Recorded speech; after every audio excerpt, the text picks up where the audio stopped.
So I gotta doing my Thursday night recap with the Minnesota Vikings versus Los Angeles Rams.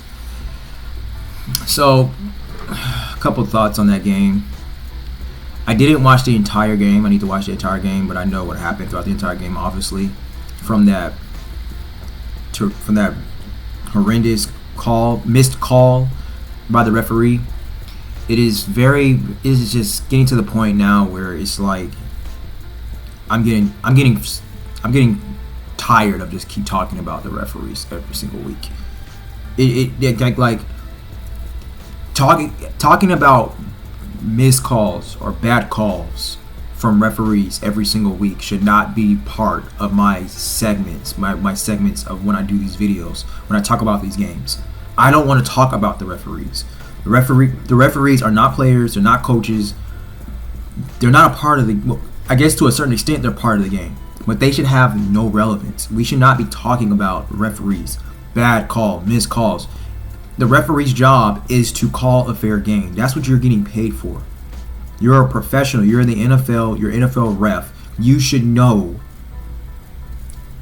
when to call you should know when and when not to call these calls at any time of the game. There's no way in hell how that face mask happens right in front of your face and you act like you don't see it. It's like these refs, man, is if anybody's job that I feel like should be taken by AI, if it could be, is if it's the NFL referee's job. There's too many times where they do these calls and they are costing teams wins, and they could even cost a team a season, which in result is costing the organization money.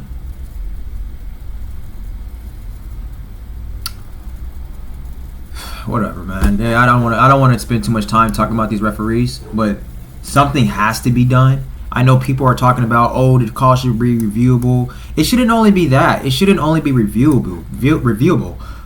Something needs to be done by the referees. Period. If they're calling bad games, you see every single week players getting fined for petty hits and everything, or things that they have done, trying to be disciplined by the league, and they are the main reason why the league is earning revenue. And then referees have these terrible calls and nothing happens to them whatsoever. I don't ever hear about referees getting fined. It's ridiculous, man. But if I was a coach, though, which I am, but if I was a coach in the NFL, I would literally have to call my games based on knowing that there's going to be at least a few bad calls or missed calls in this game. I would have to teach my team to not develop a loser mentality and how could I put it?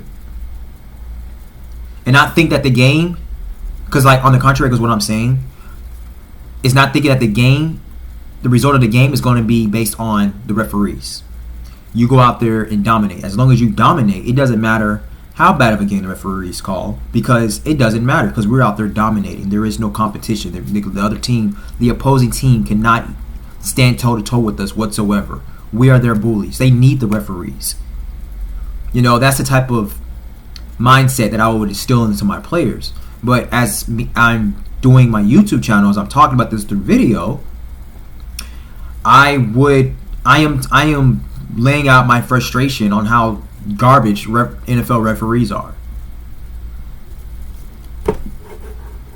and hopefully we get to a point where they're being held for their ridiculous, irresponsible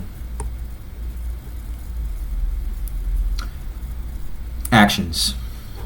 So tonight was the return of the Thursday night Cooper Cup, Puka Nacua. They came in. They both played Thursday night. They both produced, especially Puka. And Demarcus Robinson, he had a very clutch touchdown catch. Quarterback Matthew Stafford, he threw for 4 touchdowns to help lead the Rams 3-4 to a 30-20 win over the Vikings, pushing them down to 5-2 on Thursday Night Football at SoFi Stadium. So I wanted the Rams to lose. even though I had a feeling that they were going to win, and everybody knows that I predicted them for my last two videos. I mentioned it that I predicted the Rams to win their division. It's definitely looking like that now. They're now 3-4, and that division is wide open. It's just wide open. NFC West. And let's see here. Let's talk a little bit more about Cooper Kupp. You know, there's still talk that Cooper Kupp can still be traded, but after given what happened on Thursday night, Cooper Kupp can definitely still be traded, but the price is going to go way up now. Given, you know, he had a touchdown catch and he's healthy now, so the Rams is going to ask more from Cooper Kupp. And Puka Nacua is pretty much the main reason why the Rams is the main reason why Cooper Kupp is even on the trade block. And so the offensive performance was complemented by timely plays made by Los Angeles defense. So the Rams defense was okay, but plus they stand out primetime performance by rookie outside linebacker Jared Verse. Jerry Verse, he notched him 1.5 sacks, 3 quarterback hits, and 3 total tackles, 1 for loss in Thursday night's victory. Outside linebacker Brian Young added a timely safety. So this was the guy who had the safety. With 1 minute and 36 seconds left on the clock to play, to give the Rams a 10-point lead over the Vikings, dropping them to 5-2. So there's the thing. Some people are saying that even if the call was made, Sam Darnold still had to drive that team all the way down the field. They had to score. They were down by 8 points, and then they had to do, they also had to go for 2. But here's the thing. How is that impossible? Because you don't know what Justin Jefferson could have done. I mean, it would have been very interesting to see if Justin Jefferson and Sam Darnold would have been clutch and came through, and they would have, scored. But we never got a chance to see that. We never got a chance to see if Sam Darnold can put his team on his back and drive them all the way down the field and them score. We never got a chance to see that. That's what makes the game so exciting. But no, the referee he decide. I'm not buying that the referee didn't see it. He saw it. It was right in front of his face. They see everything else. They want to call petty penalties on everything else, but when it's bright as day right in front of their face, they don't call it. You saw it. Yes, you did. You're lying. You saw it. If you didn't see it, you saw it. You're a liar because you see everything else. So, it's a shame because they didn't give that. They didn't. Not only did he not call that face mask, he gives them a safety.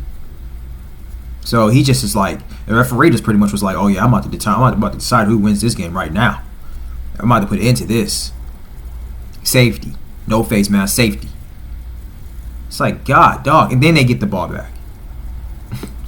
It's ridiculous, man. So, a complete game recap. The Vikings got on the board first, moving the ball efficiently on an 8-play, 70-yard touchdown scoring drive on the opening series, which was capped by a 5-yard touchdown pass from Darnold to tight end Josh Oliver for an early 7-0 lead. So yeah, the Vikings, they were moving hot, man, but it was back to back at first. It was looking like it was about to be a shootout. The Rams answered just as quickly and efficiently, marching down the field with a 9-play, 70-yard drive punctuated by a 5-yard touchdown pass from Stafford to Kyren Williams. Let me tell you something about Kyren Williams. Kyren Williams, I'm pretty sure everybody knows about him now. Obviously, Rams fans do, but Kyren Williams is a monster. He's out of Notre Dame. This is his 3rd year in the league, and he played very well last year, and he's playing very, very, very, very well this year. And it looks like maybe him and Blake Corum can eventually become a 1-2 punch. But right now, Kyren Williams is getting all of the meat. He's getting all the touches pretty much. Blake Corum, he came in a little bit. I saw him time to time. He came in. He had some pretty good runs. Got some good yardage, some good chunkage yardage. Blake Corum looks like he can come into his own eventually. He's still a rookie, and He could learn a lot from Kyron Williams, obviously. They pretty much are the same type of backs, to be honest. They kind of are the same. Very big, brutal, aggressive type of backs. Like getting the chunkage yards, that heavy weightlifting. So it's going to be kind of exciting to see him and Blake Corum. Kyron Williams and Blake Corum. It's going to be exciting to see that 1-2 punch. And then you talk about Puka Nacua and Cooper Kupp. So you talk about the two solid, great wide receivers, and then two solid, well, right now one, but hopefully Blake Corum come along. The Rams' offense can be extremely dangerous if Blake Corum comes along. Very, very dangerous. They already are dangerous, but the Rams can be even more. So yeah, we keep an eye out for the Rams. Like I said, I predicted them to win their division. I would like the Chargers to get Cooper Kupp, but that's looking very, very unlikely now, especially with the Rams.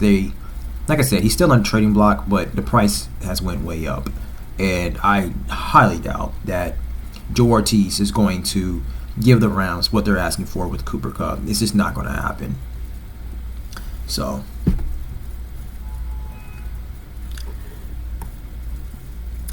there was some third down conversion. So here we go. While Minnesota needed 10 plays on their second offensive series, it still ended with the same result.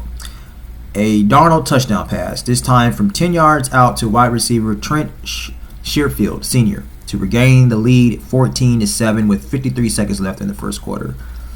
Aided by a pair of third down conversions and some penalties against the Vikings defense, the Rams answered with a 7-yard touchdown pass from Stafford to wide receiver Cooper Kupp.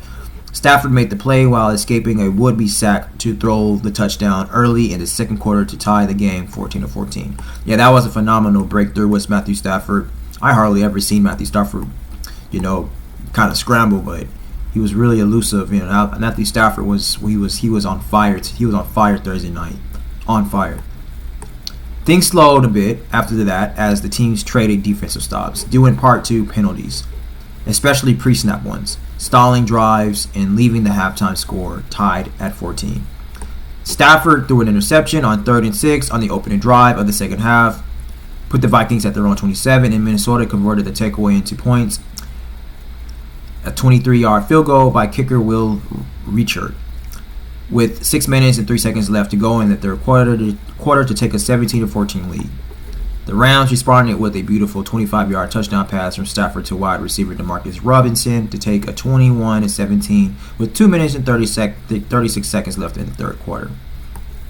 So the Rams is pretty much getting on top. At first, it was definitely looking like I was going to be right about the Vikings winning this game, but the Rams were surprisingly, it wasn't even surprising. Like I even said in the last video, I said the Rams, this was going to be a very competitive game, and I was saying that the Rams could win this game, but I hope they don't, because I hope they lose, and I would like for Cooper Kupp's price to go down and for the Chargers to make a jump on him, and that didn't happen.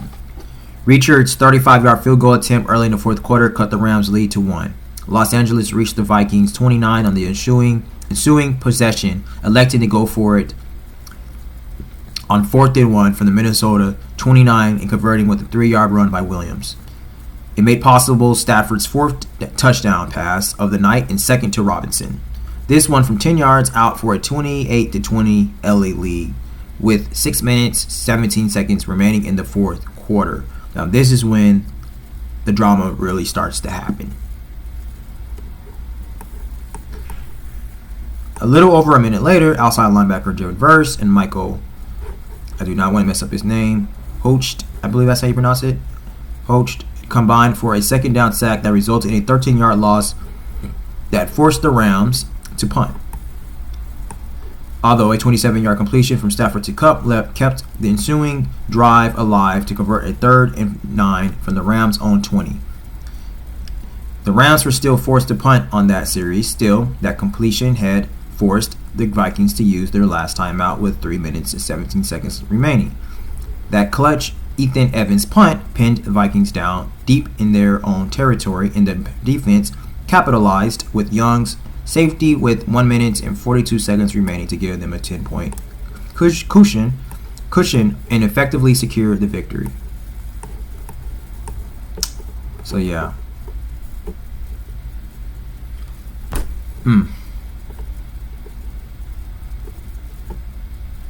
I didn't want to miss what happened during that game, so I wanted to read the recap. But I mean, congrats to the Rams. I feel like the Rams could probably at least get one playoff game in today. I mean, this year, this season, I think they can probably. I don't think they're going to go deep into the playoffs. I mean, with a great, like I said, I mean, anytime you have a great coach and a Hall of Fame coach and a Hall of Fame quarterback, you're always going to have a chance to win any game, anytime, forever, how long. You know, and Sean McVay, I definitely believe he's a Hall of Fame coach. Matthew Stafford is obviously a Hall of Fame quarterback. They have a chance, you know, but, you know, you got the Lions, who are very dangerous. You got the Vikings. Even though they beat the Vikings, I don't think the Vikings is going to just go somewhere and fold. I think the Vikings will come back with the vengeance. They have 2 consecutive losses. I believe the Vikings will regroup, and they are going to come back swinging. It's very interesting NFL season right now. In NFC, I predicted the Bears to go to the Super Bowl, though. So that's my team that I think that's going to win it all, and not win it all, but go deep into the playoffs, and obviously win the Super Bowl. So I mean, not win the Super Bowl, go to the Super Bowl. I'm predicting the Chargers to win the Super Bowl. So yeah, that was my Thursday night recap, and I've already talked about the terrible refs call. And yeah, I mean, I don't think I have anything else I want to go over on this game. I already talked about the Cooper Kupp trade. You know, I think he still could be traded. He's still on the trading block, but his price tag is going to go up way more. But yeah, man, I mean, solid win by the Rams. Let's see who the Rams got next. Let's see who the Rams and the Vikings got next. That's what I want to look at.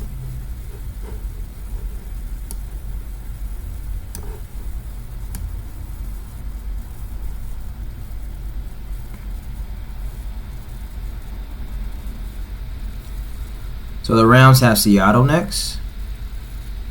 That's going to be a good game. It's going to be a very interesting game. That game could go either way. They got a pretty tough schedule. Their next two games could be kind of tough. There's no telling what the Dolphins is going to look like. They got the Dolphins in 2 weeks on Monday Night Football. And then they got the New England Patriots. That should be a win. Then they got the Eagles on Sunday Night Football.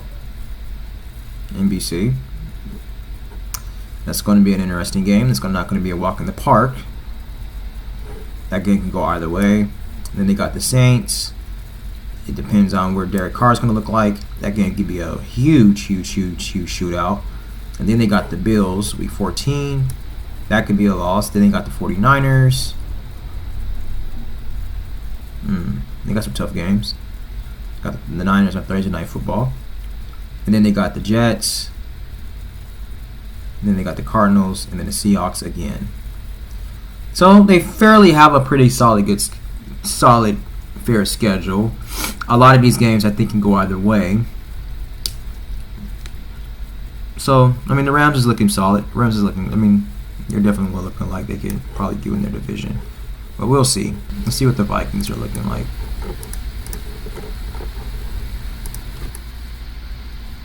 So the Vikings, they have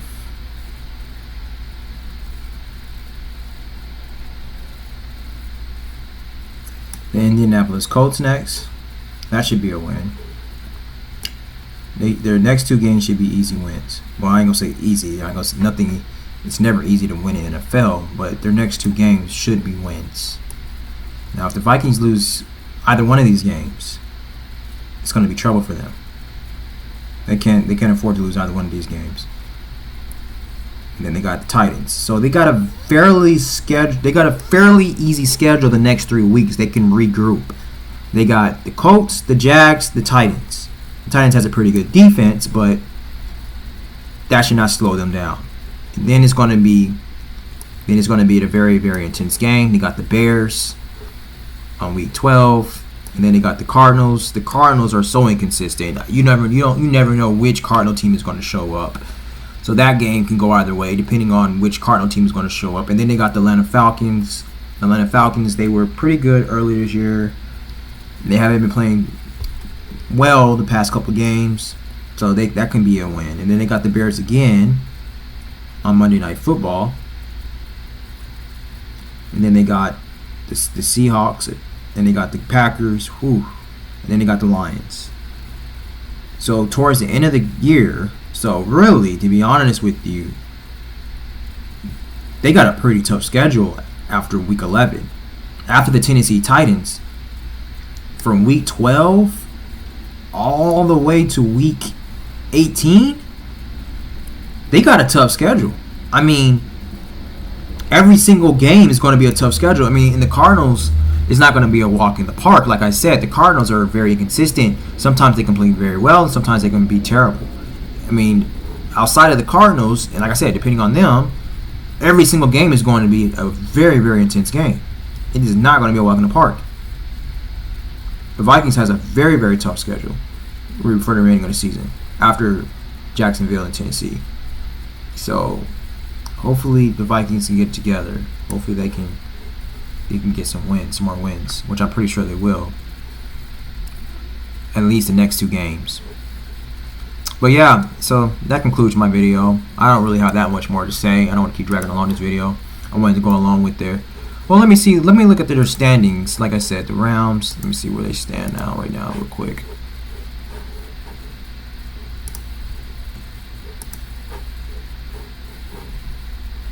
Let's see. NFC North standings. Vikings should still be in their top of their division.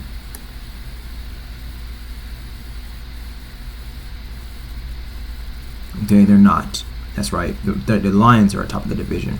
The NFC North is wide open. There's only the top team, which is the Lions. They're only 1 game ahead of everybody else. Everybody else only has 2 losses. The Bears only has 4 wins. So right now the Bears are at the bottom. But right now, if the Bears get their win on Sunday against the Commanders, the Bears will be 5-2. They'll be tied pretty much outside of the Lions. So the NFC North is wide open. NFC West is wide open as well. So the Rams, they already jumped the 49ers to be 3rd in the division. Everybody else is 3-4, just like the NFC North. Outside of the Seahawks. The Seahawks only got 1 game ahead of everybody. That's with 4-3. So I mean, it's looking very, very competitive right now. Very, very competitive. So yeah, let's see what else. Let's see what's up, man. Let's see what's up. It's getting very, very interesting. All right, so that concludes my video. Thank you so much, and we'll be back soon. Y'all take care. Please like, comment, share, and subscribe. And we're gonna be talking more about football all day.